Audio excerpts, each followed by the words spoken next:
క్రీస్తునందు ప్రియమైన వాళ్ళారా, శుభాలు. ఎలా ఉన్నారు? బాగున్నారా? నిన్నటి దినము ఎలా గడిచింది? ప్రభువుకు మహిమకరంగా జీవించారా? జీవించినట్లయితే ఆయనకు స్తుతులు. లేని ఎడల ఆయన మనల్ని క్షమించునుగాక. నేటి దిన ధ్యానాంశము మార్కు సువార్త 9వ అధ్యాయము 30 నుండి 32 వచనాలు.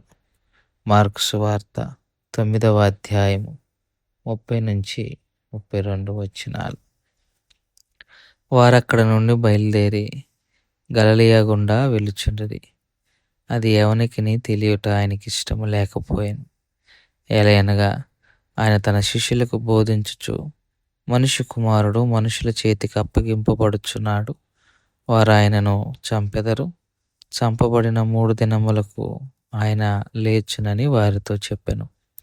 వారు ఆ మాట గ్రహింపలేదు గాని ఆయన నడగా భయపడిరి.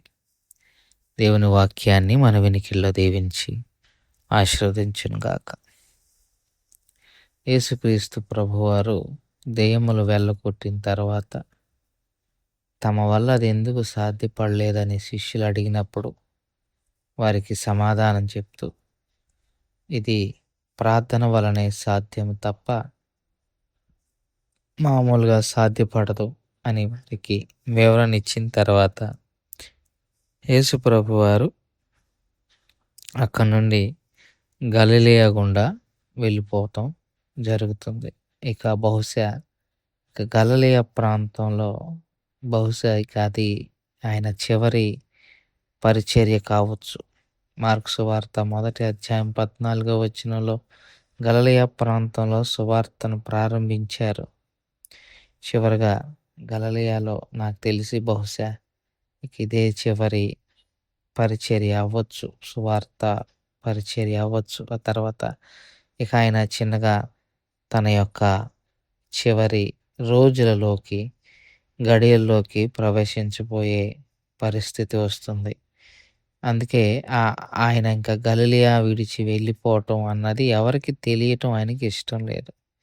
పైగా ఇక తర్వాత మిగిలి ఉన్న సమయం మొత్తం కూడా యేసు ప్రభువారు తన శిష్యులకు కేటాయించాలి సమయం అని ఉద్దేశం కలిగి ఉంటారు. యోహాను సువార్తికుడు ఎక్కువ రాస్తాడు. యేసు ప్రభువారు చివరి దినాల్లో తన శిష్యులతో గడిపి వారితో ముచ్చటించే విషయాలను మనం చూస్తాం గలిలయ ప్రాంతం తర్వాత నుంచి. సో యేసు ప్రభువారు ఇక తన శిష్యులను ఇక బహిరంగ పరిచర్య చాలా వరకు తగ్గిపోతుంది. బహిరంగంగా పరిచర్య చేయటం ప్రభువారు ఆపేస్తారు ఇంకా. ఎందుకంటే చేయవలసింది ఆయన చేసేసారు. ఇక ఆయన దేవునికి మనిషి కుమారుడు అప్పగింపబడు సమయం దగ్గర పడుతుంది.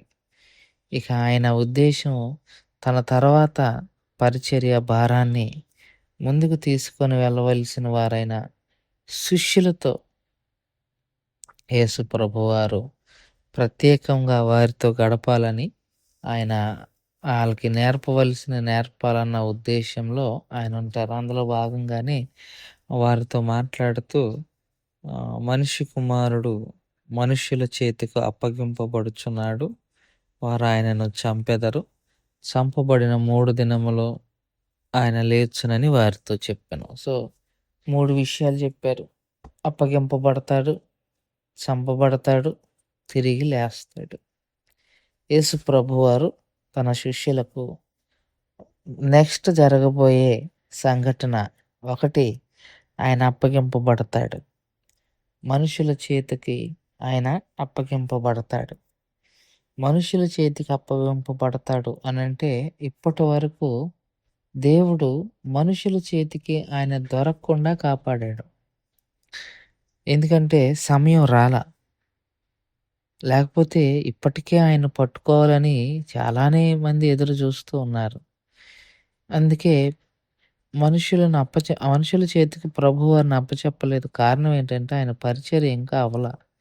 ఇక వన్స్ పరిచర్య అయిపోయిన తర్వాత ఇక ఫైనల్గా యేసయ్య డిక్లేర్ చేస్తున్నాడు, ఇక మనిషి కుమారుడు అప్పగింపబడే రోజులు దగ్గరకు వచ్చేసాయి, అప్పగింపబడాలి.